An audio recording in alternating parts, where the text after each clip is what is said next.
இன்று நாங்கள் உங்கள் முன்னிலே மக்கள் போராட்ட முன்னணியாக பேசிக்கொண்டிருக்கின்றோம். இவ்வளவு நேரமும் பல பேச்சுக்களை கேட்டுக்கொண்டிருந்தீர்கள். எனவே மிகவும் சுருக்கமாக மக்கள் போராட்ட முன்னணி என்றால் என்ன, எதற்காக நாங்கள் இதை உருவாக்கினோம் என்பதை நான் முதலில் கூற விரும்புகின்றேன். இன்று உங்களுக்கு தெரியும், 2022-2023 ஆண்டுகளில் கிட்டத்தட்ட 1.8 மில்லியன் மக்கள் வெளிநாடுகளுக்கு செல்வதற்கு பாஸ்போர்ட்களை எடுத்துள்ளார்கள் என்று தரவு இருக்கின்றது. 1.8 மில்லியன் மக்கள். எனவே இன்று நமது நாடை எடுத்து பார்த்தோமானால் நமது இளைஞர்கள் அனைவருமே இந்த நாட்டில் நமக்கு வாழ முடியாது, நாங்கள் வெளிநாடுகளுக்கு செல்ல வேண்டும் என்ற ஒரு சூழ்நிலை தான் இலங்கையில் உருவாகியிருக்கின்றது. எனவே இந்த நாடு இன்று எமது மக்களுக்கு வாழ முடியாத ஒரு நாடாக மாற்றப்பட்டிருக்கின்றது. இன்னும் ஒரு 2-3 வருடங்கள் எப்படியே போனோமானால் இந்த நாடு எமக்காக இருக்காது. என்றபடினால்தான் நாங்கள் இந்த நிலைமையை மாற்ற வேண்டும், இந்த அரசியலை மாற்ற வேண்டும், இந்த அரசியலை கேள்விக்குட்படுத்த வேண்டும் என்ற ஒரு அடிப்படை நோக்கத்தில் தான் நாங்கள் இந்த மக்கள் போராட்ட முன்னணியை உருவாக்கினோம். 3 இடதுசாரி கட்சிகள், முன்னிலை சோசியலிச கட்சி, அதே போன்று சோசியலிச மக்கள் மன்றம், புதிய ஜனநாயக மார்க்சிச லெனினிச கட்சி, அதே போன்று அறகலிய போராட்டத்திலே முன்னால் நின்று போராடிய பல தோழர்களும் உம்முடன் சேர்ந்து இந்த மக்கள் போராட்ட முன்னணியை உருவாக்கினோம். நாங்கள் பல விடயங்களை எமது கொள்கை புத்தகத்திலே கூறிக்கொண்டிருக்கின்றோம். இதை நான் மட்டும் வந்து கூறவில்லை, நோன் போப்பகை வந்து கூறவில்லை, இங்கிருக்கின்ற பேச்சாளர்கள் தத்தமது விருப்பத்தின்படி கூறவில்லை. இந்த கொள்கை புத்தகத்தில் இருக்கின்ற விடயங்களைத்தான் நாங்கள் உங்களுக்கு இன்று கூறிக்கொண்டிருக்கின்றோம்.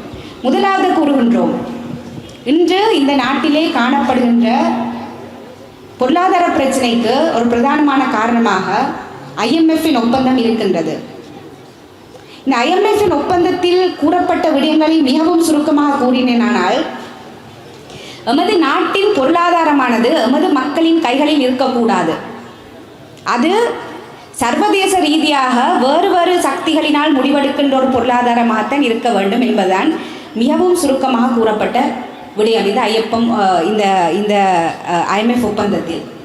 உதாரணத்துக்கு எடுத்தோமானால், இன்று எமது நாட்டிலே காணப்படுகின்ற எமது சொத்துக்கள், அது டெலிகாமாக இருந்தால் என்ன, மின்சாரமாக இருந்தால் என்ன, இலங்கை இன்சூரன்ஸ் கம்பெனியாக இருந்தால் என்ன, எமது சொத்துக்களை இந்த IMF-இன் ஒப்பந்தத்தின் கீழ் நாங்கள் விற்று கொண்டு வருகின்றோம்.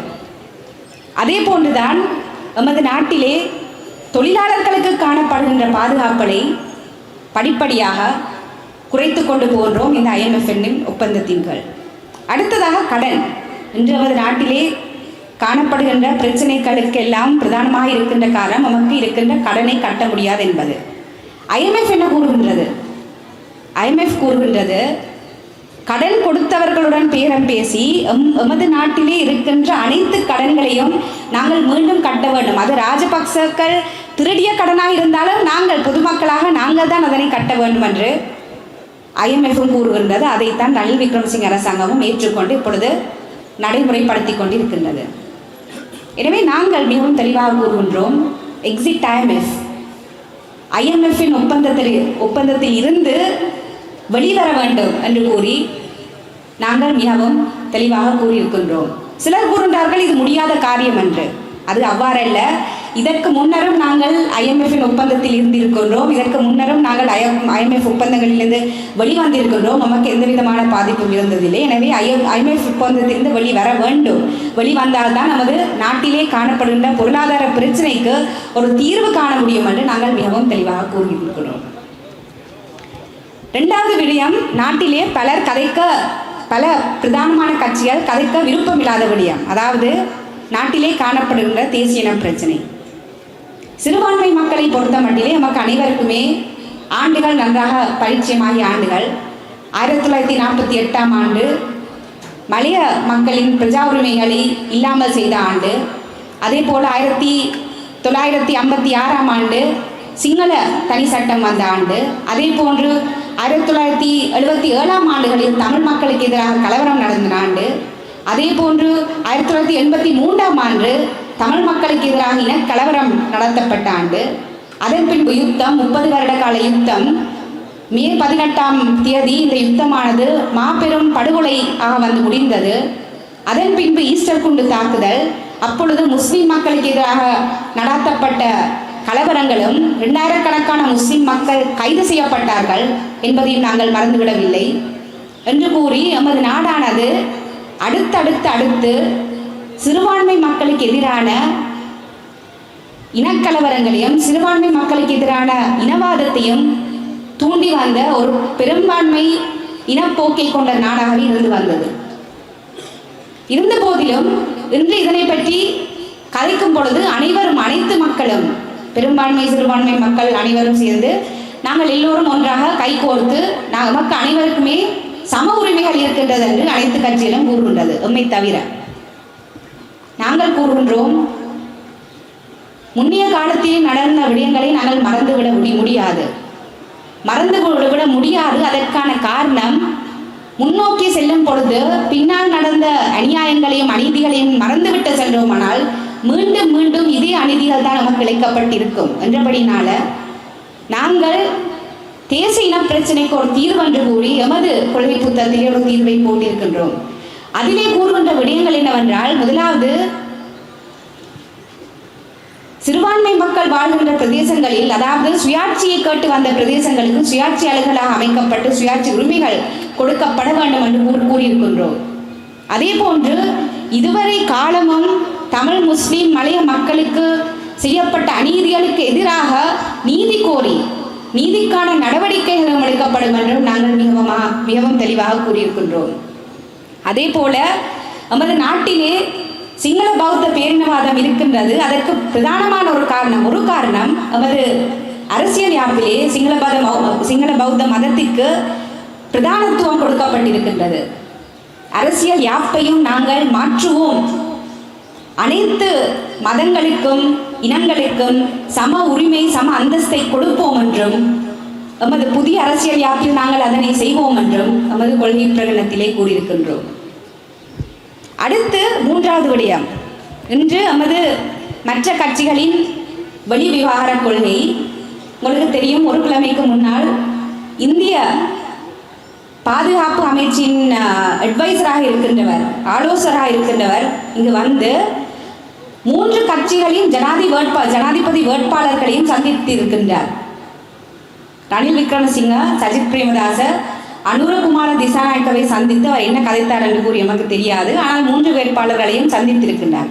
இப்பொழுது இந்தியாவுக்கு எமது நாட்டின் ஜனாதிபதி தேர்தலில் இவ்வளவு கரிசனை, ஜனாதிபதியை மாத்திரம் வந்து இந்த பாதுகாப்பு ஆலோசகர் வந்து சந்திக்கவில்லை, கட்சி வேட்பாளர்களையும் வந்து சந்தித்து விட்டு செல்கின்றார். என்றுமில்லாத ஒரு கரிசனை, என்றுமில்லாத ஒரு ஆர்வம் இலங்கை மீது ஏன் தற்போது வந்துவிட்டது என்பதையும் நாங்கள் கவனிக்க வேண்டும். இந்தியாவானது இன்று நரேந்திர சிங் மோடி அவர்தான் இன்று பிரதம மந்திரியாக இருக்கின்றார். அவர் 2002ஆம் ஆண்டு குஜராத்தின் சீஃப் மினிஸ்டராக இருந்த பொழுது முஸ்லிம் மக்களுக்கு எதிராக நடத்திய இனக்கலவரங்களை பற்றி நாங்கள் எல்லாம் அறிந்ததே. 1000க்கும் மேற்பட்ட முஸ்லிம் மக்கள் கொலை செய்யப்பட்டார்கள் குஜராத்திலே. அதுதான் மோடியின் வரலாறு, அது உலகளாவிய அறிந்த உண்மை. இப்படிப்பட்ட ஒரு பிரதம மந்திரியை கொண்ட நாடு இன்று இலங்கை பூராக இந்துத்துவா என்ற ஒரு மிகவும் அடிப்படைவாத கொள்கைவாதத்தை பரப்பி வருகின்றது.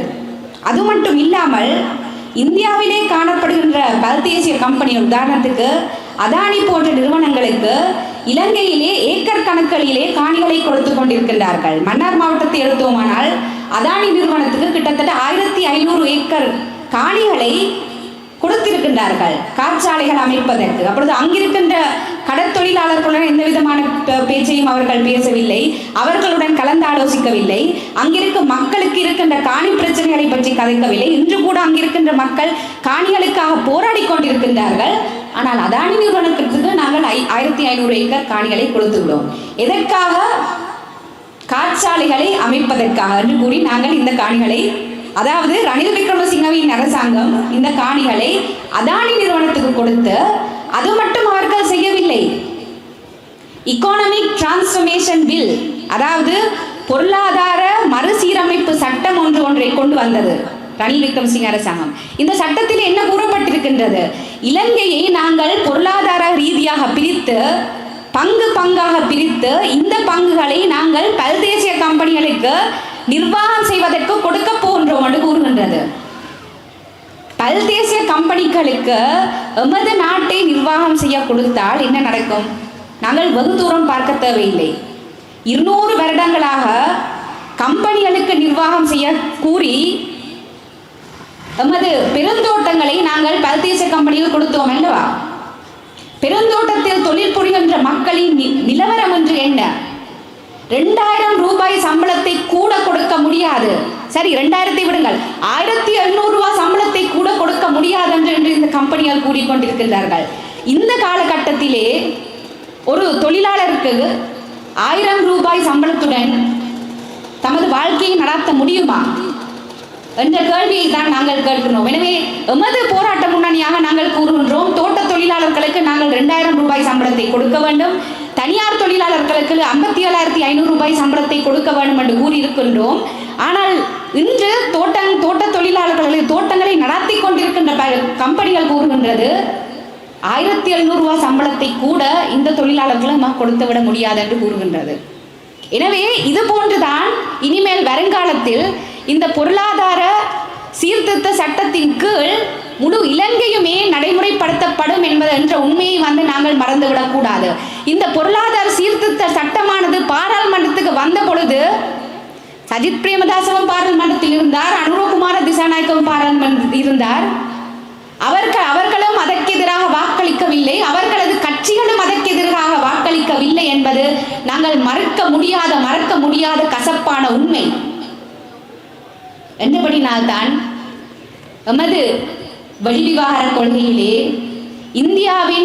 இலங்கை நாட்டிலே இந்தியாவின் தலையீட்டுக்கு எதிராக நேபாளம், பங்களாதேஷ் போன்ற நாடுகள் கூட இந்தியாவின் தலையீட்டுக்கு எதிராக அவர்களது அரசியல் செய்து கொண்டிருக்கிறது. ஆனால் எமது நாடோ இந்தியாவிற்கு அடிபணிந்து போகும் ஒரு போக்கில் தான் சென்று கொண்டிருக்கிறது. எனவேதான் நாங்கள் கூறுகின்றோம், இந்தியாவின் நரேந்திர சிங் மோடியின் தலையீட்டுக்கு எதிராக எமது அரசியல் நிலைப்பாடுகள் இருக்கும் என்பதையும் நாங்கள் தெளிவாக கூறியிருக்கின்றோம்.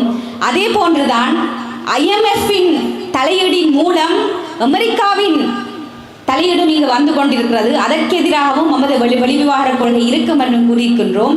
அதே போன்றுதான் உங்களுக்கு நினைவிருக்கும், 1970களிலே 3ஆம் உலக நாடுகள் ஒன்றாக சேர்ந்து மேலைத்தேய நாடுகளுக்கு எதிராக, அதாவது அவர்களது பொருளாதார போக்குக்கு எதிராக எமது பொருளாதாரத்தை எமது கைகளிலே வைத்திருக்க வேண்டும் என்ற கொள்கையின் அடிப்படையிலே 3ஆம் உலக நாடுகள் ஒன்றாக சேர்ந்து ஒரு கொள்கை பிரகடனத்தை வெளியிட்டது. இன்றும் அவ்வாறான ஒரு நிலவரம் நமக்கு வந்துவிட்டது. நாங்கள் கடன் கொடுத்தவர்களிடம் நேரடியாக பேச சென்றோமானால் நிச்சயமாக நாங்கள் தோல்வி காணுவோம். இன்றும் நாங்கள் தோல்வி காண்டுதான் இருக்கின்றோம். ரணில் விக்ரமசிங்கவின் கடனுக்கான அவரது உத்தரவு, அவரது பதில் என்னவென்றால், நாங்கள் மேலும் மேலும் மக்கள் மீது வரிகளை சுமத்த போன்றோமாம். நான் கூறவில்லை, ரணில் விக்ரமசிங்க தான் கூறியிருக்கின்றார். மேலும் மேலும் மக்கள் மீது வரிகளை சுமத்தி அதன் மூலம்தான் நாங்கள் கடனை கட்ட போகின்றோம் என்று கூறியிருக்கின்றார். இதுவரை காலமும் மீது போட்ட கஷ்டங்கள் பத்தாது, மேலும் மேலும் நான் கடன்களை அதிகரிக்க போகிறேன் என்று கூறிதான் ரணில் விக்ரமசிங்கன் கூறினார். இப்போது தேர்தல் காலம் என்றபடினால் வரிகளை பற்றி அவர் பேசவில்லை. ஆனால் அவர் வெற்றி பெற்றாரானால் மற்ற இருவரும் வெற்றி பெற்றாலும் அவர்களுக்கும் அதற்கான ஒரு மாற்று தீர்வும் இல்லை. ஆனால் நாங்கள் மிகவும் தெளிவாக கூறியிருக்கின்றோம், எமக்கு கடன் கொடுத்தவர்களுடன் நாங்கள் பேரம் பேச வேண்டும். நாங்கள் தனியாக பேரம் பேச மாட்டோம். 53 உலக நாடுகள் கடன் நெருக்கடியில் இருக்கின்றது. அவர்களுடன் சேர்ந்து கூட்டாக பேரம் பேசுவோம். இது நாங்கள் மட்டும் கூறவில்லை, வரலாற்று ரீதியாக நடந்த ஒரு விடயம் என்பதையும் நாங்கள் தெளிவாக கூறியிருக்கின்றோம். எனவே எமது கொள்கை பிரகடனமானது இலங்கை நாட்டிலே மக்களை ஏமாற்றி அடுத்த நாள் நாங்கள் வாக்களை பெற்று வெற்றி அடைவோம் என்ற ஒரு குறுகிய கால சிந்தனையுடன் நமது கொள்கை பிரகடனத்தை நாங்கள் முன்போடவில்லை. தேர்தல் முடிந்த பின்பும் மக்களது போராட்டமாக மக்களது ஒவ்வொரு போராட்டத்திலும் நாங்கள் உங்களுடன் நிற்போம். வரலாற்று ரீதியாகவும் நாங்கள் இந்த மேடையில் இருக்கின்ற அனைவருமே மக்களின் போராட்டங்களுடன் நின்றவர்கள், புதித அனுபவங்கள் அல்ல. எனவே தேர்தல் முடிந்த பின்பும் நாங்கள் மற்ற கட்சிகளை போன்று இப்பொழுது நீங்கள் யாரோ நாங்கள் யாரோ என்று போய்விட மாட்டோம். நாங்கள் உங்களது போராட்டங்களுடன் தொடர்ந்து இருப்போம் என்ற வாக்குறுதியை இன்று நான் உங்களுக்கு கூற விரும்புகின்றேன். இறுதியாக நுவான் போப்பகே குடை சின்னத்தின் கீழ் நுவான் போப்பகையை நாங்கள் எமது வேட்பாளராக களமிறக்கியிருக்கின்றோம். அவருக்கு ஏன் நீங்கள் வாக்களிக்க வேண்டும்? நுவான் போப்பகே என்றால் யார்? புதிய ஒரு முகம் என்று சிலர் கேட்டிருக்கின்றீர்கள். நீங்கள் நுவான் போப்பகையை இதுவரை காலமும் கடைசி 2 தசாப்தங்களாக எந்த விதமான அரசியல் எதிர்பார்ப்பும் இல்லாமல், எந்த விதமான அரசியல் அபிலாஷையும் இல்லாமல், அவரின் ஒரே அரசியல் மக்களுக்காக தான் செயலாற்ற வேண்டும், மக்களுக்காக நான் போராட வேண்டும், மக்கள் போராட்டங்களுடன் நான் இருக்க வேண்டும் என்பது மாத்திரமே அவரது அரசியல் கொள்கையாக கொண்டு அவர் ஒரு சட்டத்தரணி. எத்தனையோ மக்களுக்காக, எத்தனையோ தேவைப்படுகின்ற போராட்டங்களுக்கு உதவுவன் என்பதற்காக அவர் பல வழக்குகளை மிகவும் இலகுவாகவும் செய்திருக்கின்றார். உதாரணமாக எடுத்தோமானால், ஈஸ்டர் குண்டு தாக்குதலின் பின்னர் 2000க்கும் மேற்பட்ட முஸ்லிம் மக்கள் கைது செய்யப்பட்ட போது, கைது செய்யப்பட்ட மக்களுக்காக அப்பொழுது அவர் தான் ஜனாதிபதி தேர்தலில் இறங்குவதாக அவருக்கு எந்த விதமான நோக்கம் இருக்கவில்லை. 2019ஆம் ஆண்டு முஸ்லிம் மக்கள் கைது செய்யப்பட்ட போது அவர்களுக்காக இலவசமாக வழக்குகளை செய்து கொடுத்த சட்டத்தரணிகள் ஒருவர் தான் நுவான் போப்பகே.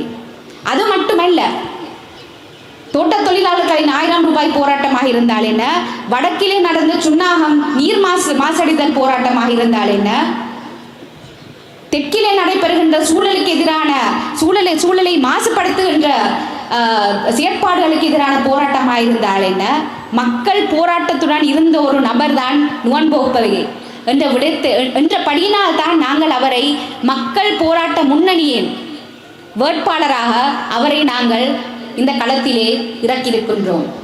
எனவே நீங்கள் குடைக்கும், நீங்கள் நுவான் போப்பகைக்கும், நீங்கள் மக்கள் போராட்ட முன்னணிக்கும், நீங்கள் எங்கள் கொள்கை புத்தகத்திற்கும் போடுகின்ற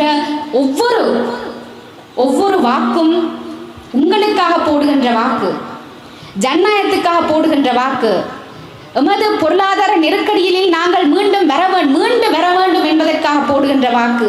நான் முதலிலே கூறினேன், 1.8 மில்லியன் மக்கள் பாஸ்போர்ட்டுக்கு அப்ளை பண்ணியிருக்கின்றார்கள் என்று. இன்று மக்கள் ஆயிரக்கணக்கில் நமது நாட்டை விட்டு, இளைஞர்கள் ஆயிரக்கணக்கில் நமது நாட்டை விட்டு சென்று கொண்டிருக்கின்றார்கள். இளைஞர்கள் இல்லாத நாட்டில் நாங்கள் எதற்காக அரசியல் செய்கின்றோம்? இந்த நிலைமையை நாங்கள் மாற்ற வேண்டுமானால் எமது இளைஞர்கள் இலங்கை நாட்டிலே நாங்கள் கனவு காண முடியும் என்று எமது இளைஞர்கள் யோசிக்கும் வரைக்கும் நாங்கள் எமது அரசியலை தொடர்ந்து கொண்டிருப்போம். எனவே மக்கள் போராட்ட முன்னணி இந்த தேர்தலில் மாத்திரமல்ல, எமது ஒவ்வொரு போராட்டத்தையும் வெற்றி பெற வேண்டும் என்று கேட்டுக்கொண்டு இதுவரை நேரமும் நான் கூறியவற்றை கேட்டுக்கொண்டிருப்பதற்கு நன்றிகளை கூறி விடைபெறுகின்றேன். நன்றி, வணக்கம்.